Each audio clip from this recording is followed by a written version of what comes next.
Hi there, this is Sheri Leigh Myers. Welcome to How to Connect with Angels. We believe that no matter what, every person has the unconditional love and help of angels, our messengers from God. But we have to be willing to believe, and we have to be willing to ask. That's what our film, The Glitch, that we are shooting here in New Orleans is all about, with the help of some amazing music and talent. If you're curious, visit us at theglitchmovie.com and take a look. But now, right now, let's talk to someone who's devoted to helping us make a divine connection.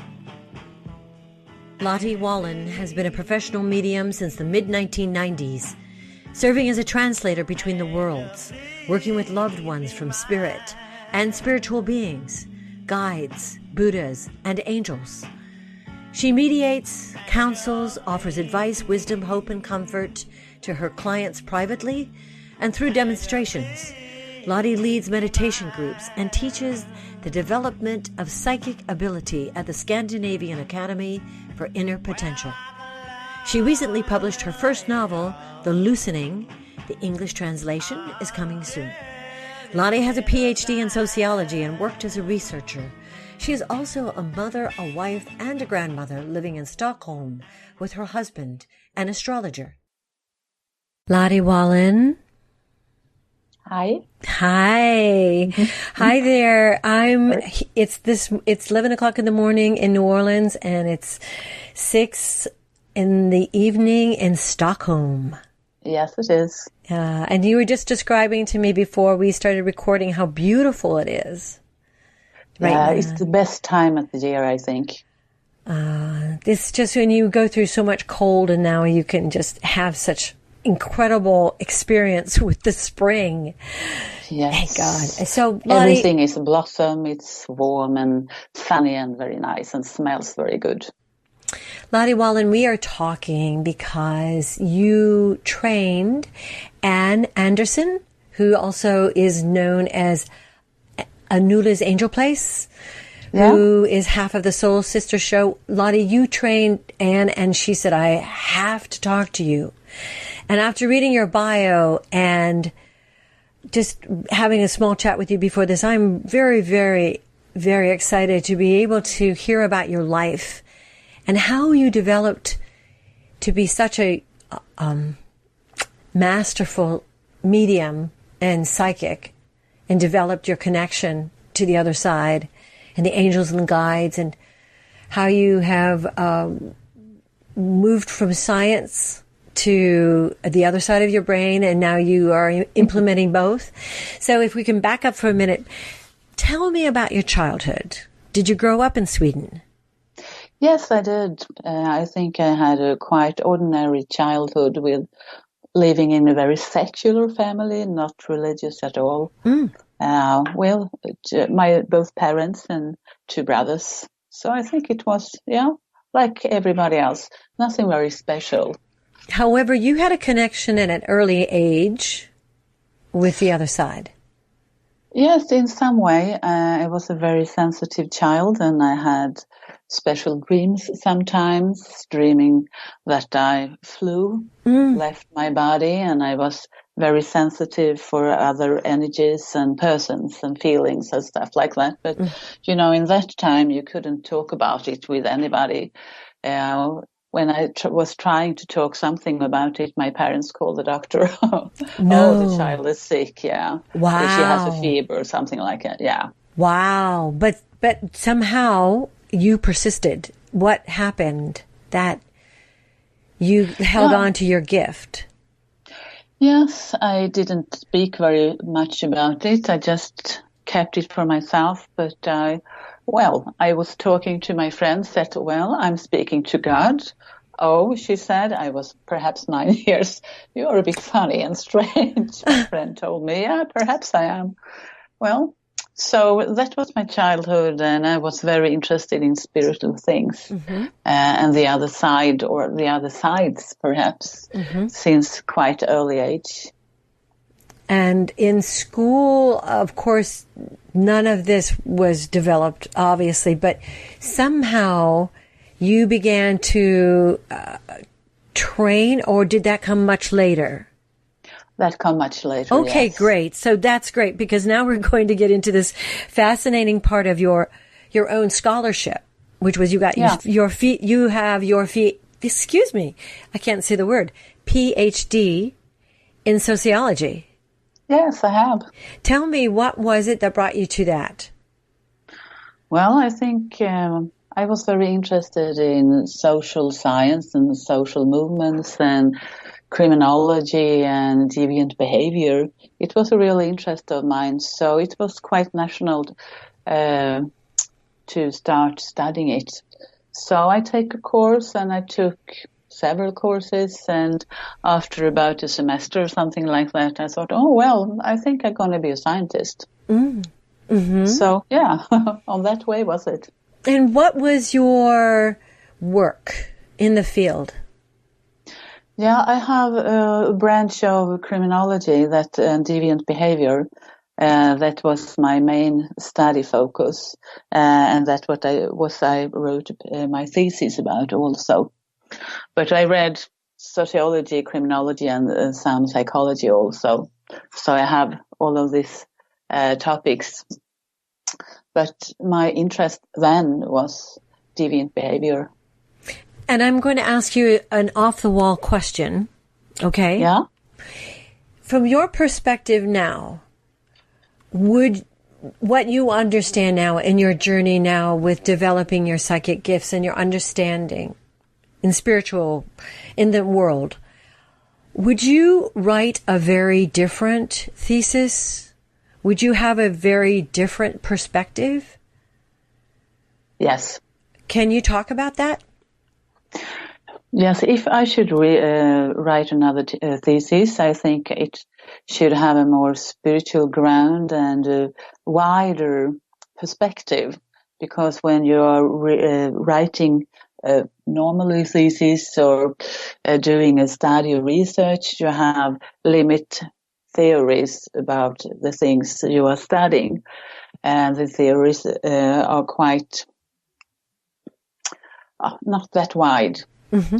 But with a spiritual perspective, spirit and conscious is coming first, and human beings and thinking and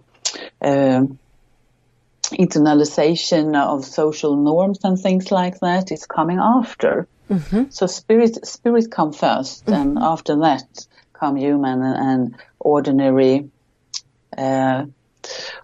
development of the human mind. Mm-hmm.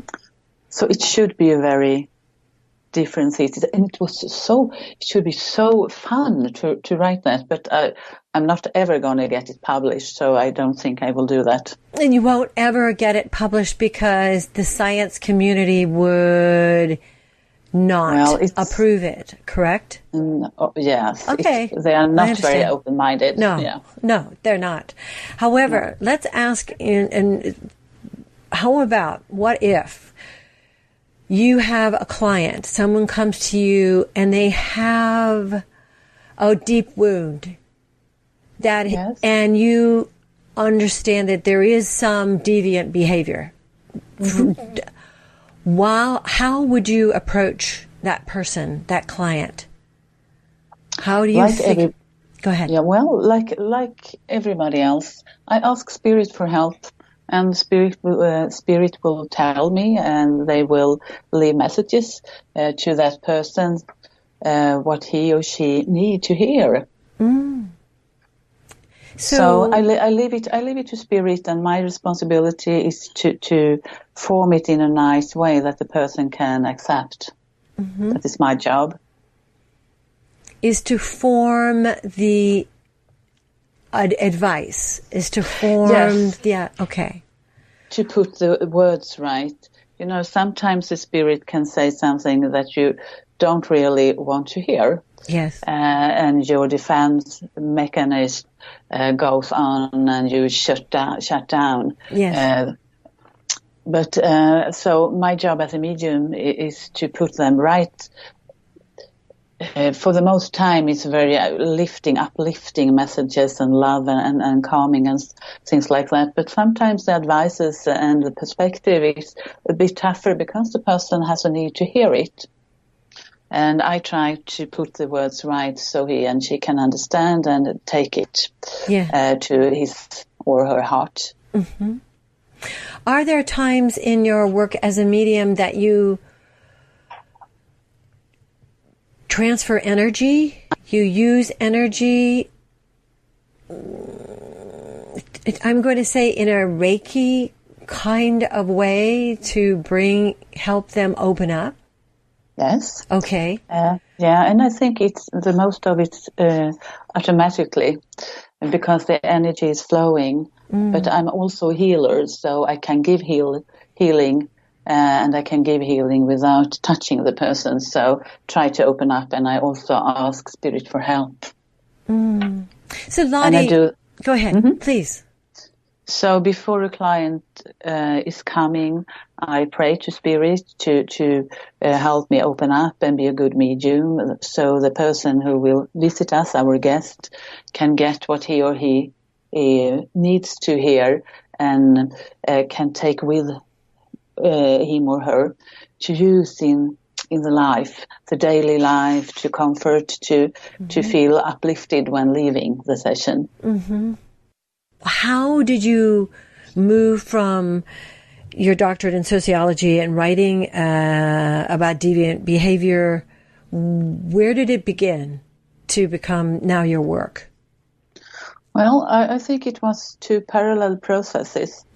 So when I was studying for my PhD, I started to get more and more involved in spirit. I started to take classes, participate workshops, reading about literature, and so on. And my own skills were developing more and more, and my intuition became stronger and stronger. So it was parallel processes, and I did my medium training, education, in the same way I was trained for a PhD. But I had my moments and I had my awakening also. So let's talk about that. Yeah. Okay.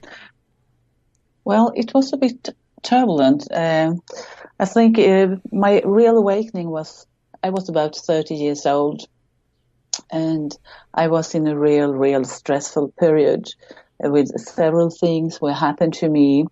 I gave my first lesson in public at a conference. A friend of mine took her own life, and it was terrible, and it was a lot of things going on in my life. So I was quite a bit fragile, And I was also a single mother. So it was a lot of things to do with the spiritual things, with the work and studies and everything emotionally, at that time also. And I had an evening. It was in the same time of the year as now. It was May, and it was a very beautiful evening in May. I was living in a house then. My son was lying upstairs sleeping, and I sat in my living room, and I worked at a professor, so I was doing some work. And suddenly the telephone was ringing, and I had been at a psychic medium, a psychic lady. She led me and a friend in, the old game, transformation game? No. Are you familiar? No. It's a fun game from Findhorn in Scotland, yeah? Oh, fantastic. I love Findhorn. I'm writing it down right now. Yeah, Transformation. Do that. Transformation game. Yeah, it was quite fun, and we did it for several times because it can take a bit time because you go when you are passing all the stages from the physical stage until the spiritual stage. So it's quite fun. So we have been playing this with this lady, and she was a psychic, and she said, well, I'm going to ring you because I'm going to ask who your spiritual guide are. So this beautiful evening, she was calling me. Mm-hmm. And when she was telling me his name, the room was filled with light. It was fantastic. It was so, you couldn't miss it. It was so bright in the room. And I had this fantastic feelings of happiness and joy. So I thanked the medium and returned to my work, but the light didn't vanish. And after a while, I saw also small bubbles of light in all the room. Yeah, and I had these feelings of ecstasy. And all of this became stronger and stronger and stronger. My feelings were stronger. I feel quite dizzy. And suddenly the door knocker started to sound. Oh. Yeah. Well, I went to the door looking, nobody there. And it was a very still night, so it couldn't have been the wind. And then I couldn't work anymore. And then I started to be frightened. It was too much, actually. Too much. And I was calling a friend, and she was trying to calm me down and said, well, what did you have for breakfast today? Did you drink your tea? Did you eat your porridge? And so on. Mm-hmm. Well, but she didn't succeed very well. And for 2 weeks, I had those feelings. Every time I was alone, all of this came back. The light, the bubbles, the dizziness, the strange feelings. And I was so afraid. And the fear.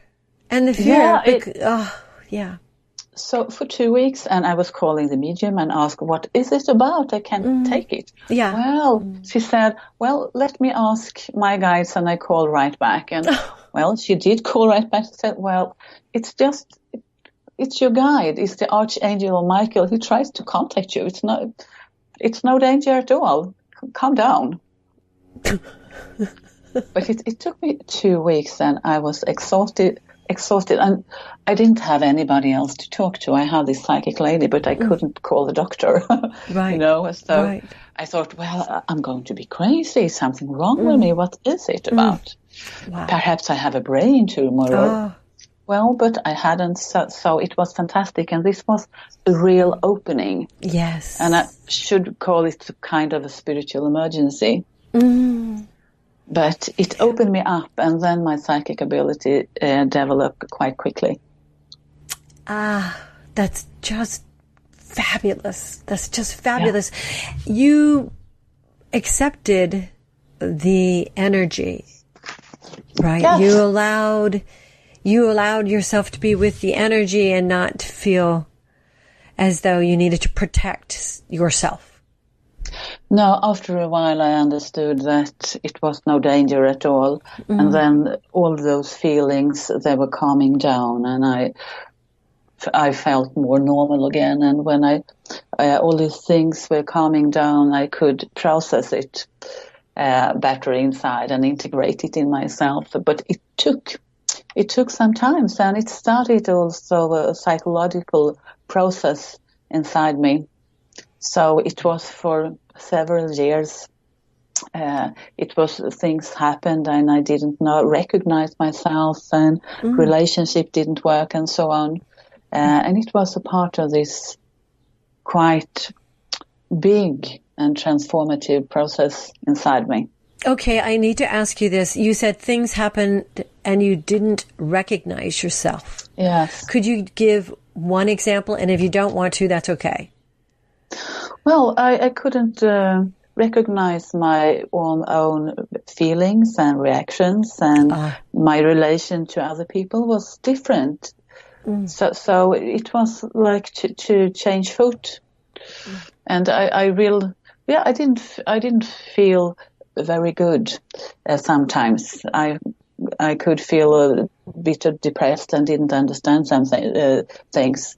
But it passed, and I can see now backwards, I can see, well, it was totally necessary because I developed and matured very much those years. Oh, Lottie, some years later, you have written a book, you have a school, you have a very busy private practice. Can we talk about all of the ways that you are now taking your gifts and helping other people develop theirs, and also consulting? So let's start with the consultation. How do you work privately? Well, everyone has their own needs and wishes when they are visiting me. So I offer several things.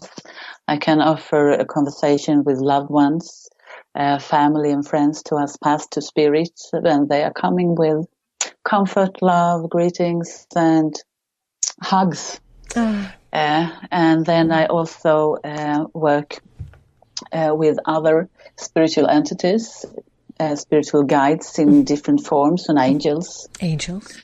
Yes, and they are angels. They are, well, at least when they are coming to me, they are protection. They are offering protection. So they protect the person, and they are telling me about, or they are telling the person that they are here for protection. They are following this person from birth to the grave, and we'll be there when when it is trouble, especially when it's trouble in their life. And they usually speak about one or several occasions when they were very close, and it usually is about sickness and accidents, perhaps problematic childbirth and things like that. And the person is remembering, for the most times anyway, I remember when I was falling on my bicycle, or it was a difficult pregnancy, or it took very long time to give birth, or something like that. So they usually remember these things. And the angels say, well, I was there, so I helped you a little bit extra. Can we work consciously with the angels? Yes, of course we can. Okay, tell me how. I usually, when people are asking, well, how can I talk to my angel or my spiritual guide? So usually they get advice to calm down their mind, meditate for a bit. Some people have difficulties to meditate, but it's some tricks you can use to calm the mind down. You can concentrate on breathing, for example. And sit quiet in a quiet place, perhaps lighting a candle, perhaps some statue or pictures from angels or other spiritual beings, perhaps a little music, and then try to open up, have paper and pen, and be ready to perhaps write down, and don't be focused on, I can't believe that, or no, can that be right? So just receive, calm your mind and just receive, put it down in paper, and then afterwards you can read and you can reflect about it. And especially feel this fantastic connection, because when you are touched by an angel or touched by another spiritual fantastic guide, they're coming with love and comfort and help.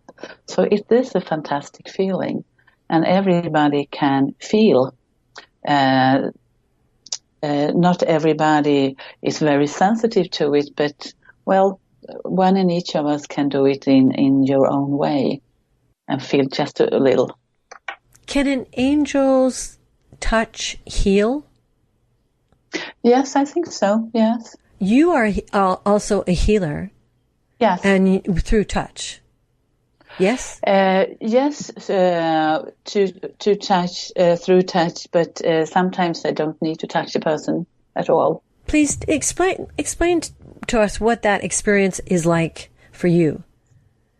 Oh, healing is a beautiful thing. Yes. And I remember my own medium teachers when I got my medium training many years ago, said, healing is a beautiful thing. And it's really a beautiful thing because you're working with love, pure love. And it's fantastic to be a channel for this love and support and comfort, to help people to heal trying to heal wounds. Not that much physical pain. I think it's more on an emotional plane, actually. Mm-hmm.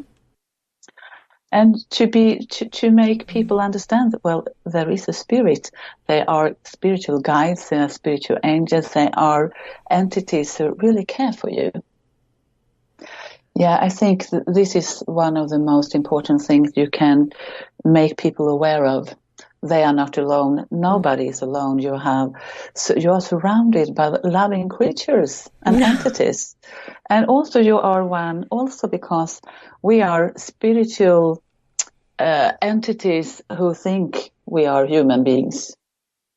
I want to talk about this book that you finished. It's available in Swedish. So go ahead and give the Swedish, what is the Swedish title? The Swedish title is Uppluckringen. Ooh, such a great title. Yes, perhaps the loosening. The loosening in English. Yeah, and it's being translated into English. But tell us about the book. For those of you all who know someone who speaks Swedish, pick it up. And 6 months from now, we will have the English translation available. But Lottie, I really want to know, tell me about the book. Oh, I'm so excited about the book. And it's about the loosening of the limits in the universe. So this is a book about, it's a medium. We have a medium here, and together with another medium and a quantum physician, she gets an assignment from Spirit to do some conflict resolution in another dimension called +1. Keep going. Tell me more. Yeah, and there is in fact a loosening between the limits between different worlds in the universe, or perhaps the multi-universe, and it can bring something good, but it's also risky because the different worlds are blending with each other, and you have worlds with nice creatures, and you have lower realms with not very nice creatures there. Mm-hmm. And then you have the humans who are perhaps somewhere in the middle. Mm-hmm. And this other dimension, the +1, there you have ordinary people with ordinary psychological dilemmas and diseases, the greed and anger and human qualities not very good. And they are coming to this dimension, the +1. And it is a very special place because you can imagine things, and there you have it, because it's not a physical word in that, in the same aspect that we have here. Mm. So you can just imagine that you have a restaurant, and then you are in a restaurant. Right. Yeah. So this woman, Cecilia, and her friend and colleague, Marcus, they together with this quantum physician are trying to some kind of a conflict resolution at a restaurant from 1920s. It's an American restaurant there. Yeah. Yeah, and it's called the Sparkle, and there is a woman there, Diana. She's running this restaurant, and she was in her life married to a mafia guy. Sure. Yeah, and they blew up the restaurant, and she died. Oh. So she recreated everything here in this dimension, and the most of the persons here, they don't know that they are dead. So they are going on living as usual. Yeah. So they are not aware of that. So this work actually is about to try to increase the awareness of themselves as spirit and the world and etc. So they are starting at this restaurant with this conflict resolution, but it turns out to be a real dangerous adventure. Much more dangerous than they know from the start. That's so fascinating. Wow. I love the title. I love the title in English too, The Loosening. I love it. Oh. Yeah. Oh, so please hold on to that one. Your website, Lottie, is? Yes. My website is www.lottiewahlin.se. That's WAHLIN. WAHLIN.SE.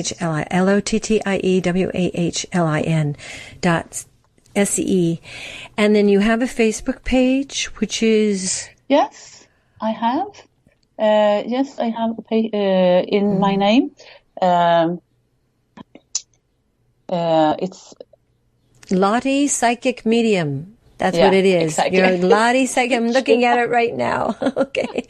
And thanks. you're welcome, of course. And you have, and people can go to the website and they can find out about the classes and they can find out about your book and they can go to the Facebook page and find out where your events are and what's just going on with your work and how they can, just start to be in touch with you and come to you if they have things that they want to know. I mean, and you offer such an array of treasure, for people to get access to and their other side, their other aspects. Yeah, of course. Lottie, I would like to take a minute. I ask everyone that I interview if they would like, if there's anything that you just really want us to know about you, about angels, about what's going on in the world, just take this last 5 minutes and just talk. Yes, I think I really, I have the best work in the world. I think it's so fantastic to be able to have the gift to work as a medium because you bring so much joy and understanding and you are helping people very much. And one example is not to be afraid of death because you can see there is no death. It's different kind of existence and lives. And you can always keep in touch with your relatives when they are gone and with higher realms, with angels and other spiritual guides. And your inner nature is spiritual, not human. So in that case, I think it's so fantastic to be able to work with this and to bring this so much joy and love to other people because it's a special kind of love. It's unconditional, You don't have to be in a certain way or to perform or something like that. It's just enough that you are. And you are a spiritual creature yourself. Everybody is. So I think that is fantastic. If you liked this recording and benefited from it, please, for heaven's sake, share it with your friends. If you loved it and want to hear more, go to theglitchmovie.com/how to connect with angels, where you can listen and subscribe. Thank you so much.